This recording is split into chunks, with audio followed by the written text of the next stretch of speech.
சனாதனத்தையும் சாதியையும் இழிவுபடுத்தும் படங்கள்.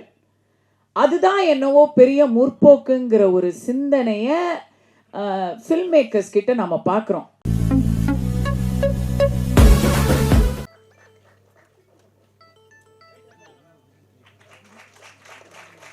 இன்னைக்கு ஃபர்ஸ்ட் எல்லா திரையரங்குகளுமே ஒரே ஒரு ஏறக்குறைய ஒரு மோனோபலி மாதிரி தமிழ்நாட்டில் இருக்கு அப்படின்னு நான் நினைச்சிட்டு இருந்தேன். அதுக்கு ராஜேஷ் அவர்கள்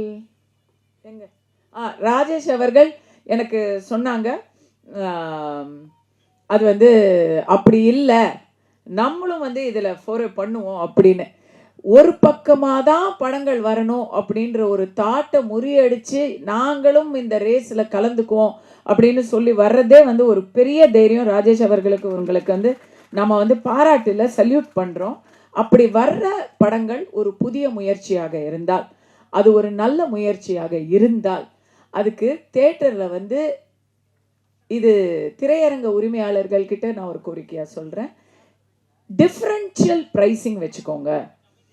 இதுக்கும் அதே 150 ரூபாய் டிக்கெட் வைக்காதீங்க. இதை எப்படியும் ஷேரிங் பேசிஸில் தான் படத்தை வெளியிட போகிறோம்.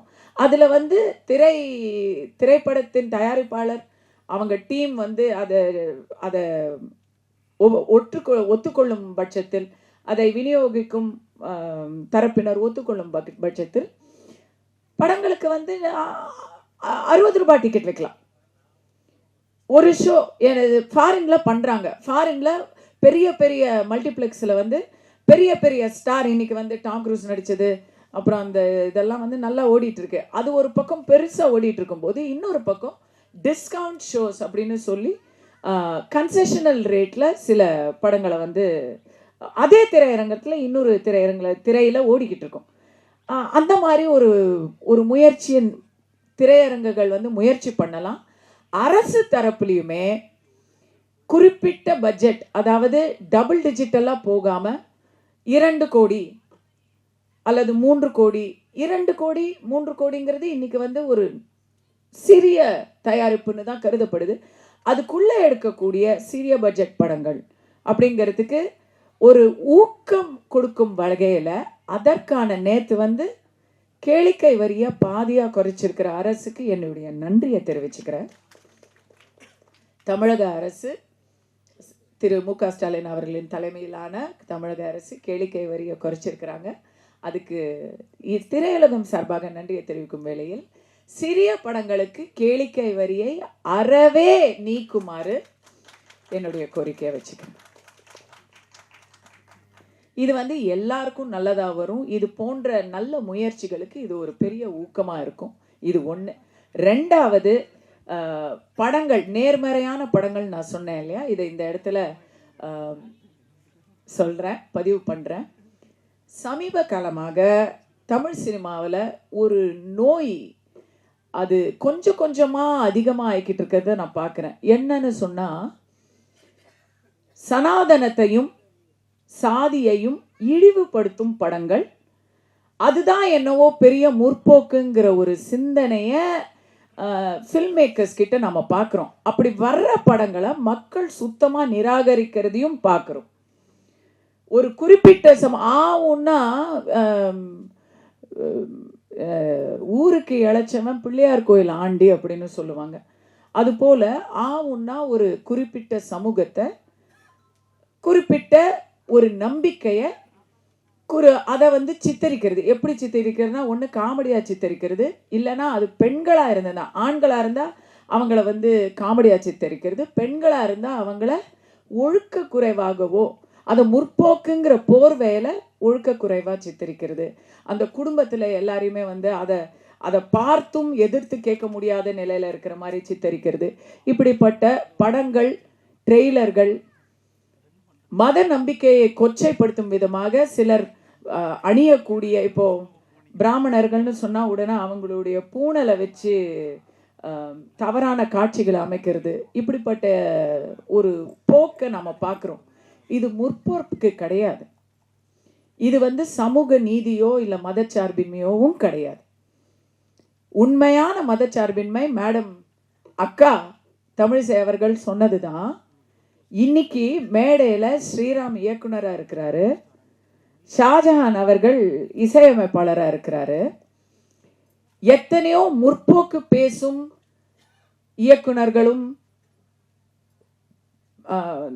தயாரிப்பாளர்களும் சமூகத்தையும் சாதியையும் வச்சு தவறான ஒரு பிரச்சாரத்தை படமா எடுத்துக்கிட்டு இருக்கிற வேளையில நெத்தி முழுக்க அருமையாக நாமத்தை சூடிக்கொண்டு காவி சட்டையை போட்டுக்கொண்டு தயாரிப்பாளர், அவர் தான் இந்த படத்துக்கு, உங்க தந்தையார் தானே அவர் இந்த படத்தின் தயாரிப்பாளர், ஒரு இந்துவாக ஒரு பிராமண ஜாதியை சேர்ந்தவராக அவர் இந்த படத்தை எடுத்திருக்கிறாரு. அந்த படத்துல நீங்க பார்த்தீங்கன்னா அவ்வளவு அழகாக ஒரு ராமர் அனுமன் வேடம் போட்டவருக்கும் ஒரு இஸ்லாமியருக்கும் இருக்கக்கூடிய அந்த ஒரு புரிதலை, அந்த ஒரு மத இணக்கத்தை அவ்வளவு அழகா காமிச்சிருக்கிறாங்க.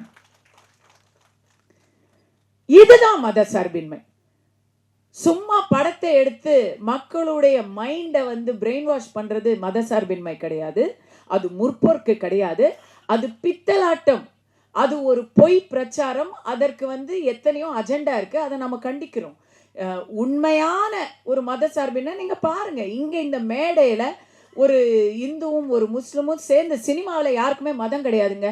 இது நான்லாம் சினிமாவுக்கு வந்தப்போ எங்களுக்கு கேரவன் கிடையாது, யாரையும் நீங்க என்ன ஆளுங்கலாம் யோசிச்சு படம் எடுக்கிறது கிடையாது.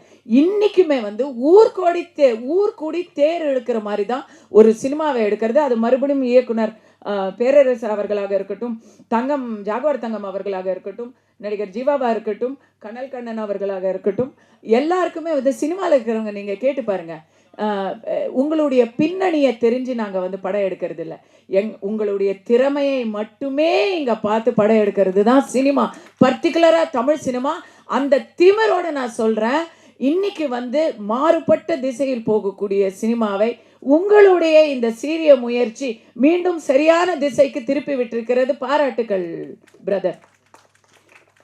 இதுதான் உண்மையான நேர்மறையான படங்கள். இது போன்ற படங்கள், குறிப்பாக ரைட் விங் ஐடியாலஜி இருக்கக்கூடிய படங்களுக்கு தமிழகத்தில் இடமில்லைன்னு சொல்றாங்க. அதையும் நான் ஏற்க மாட்டேன்.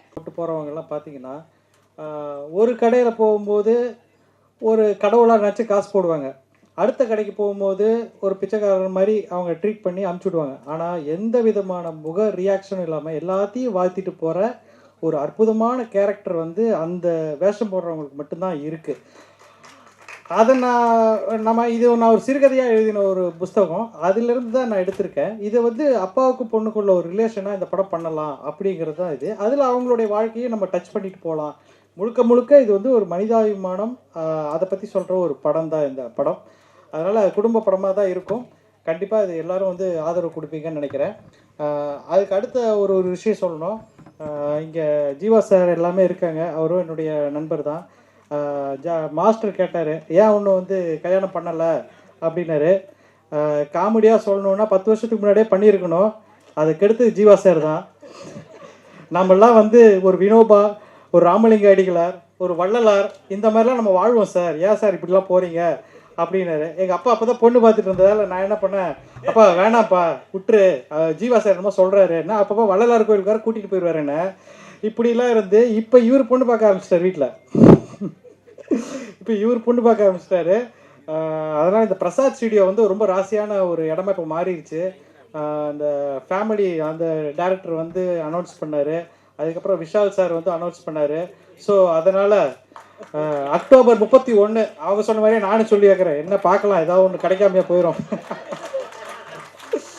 அக்டோபர் 31 டூரிஸ்ட் ஃபேமிலி டைரக்டர் இதே இடத்துல இதே மைக்கில் தான் சொன்னார். ஸோ நம்மளும் ஒரு துண்டை போட்டு வைப்போம். அக்டோபர் 31 அப்பயும் கிடைக்கிற பிப்ரவரி 31ங்கிறாரு. முதல்ல இவங்க அப்பான்னு சொல்லி இவரை தள்ளி விட்டாதாங்க எனக்கு ரூட்டு கிளியர்.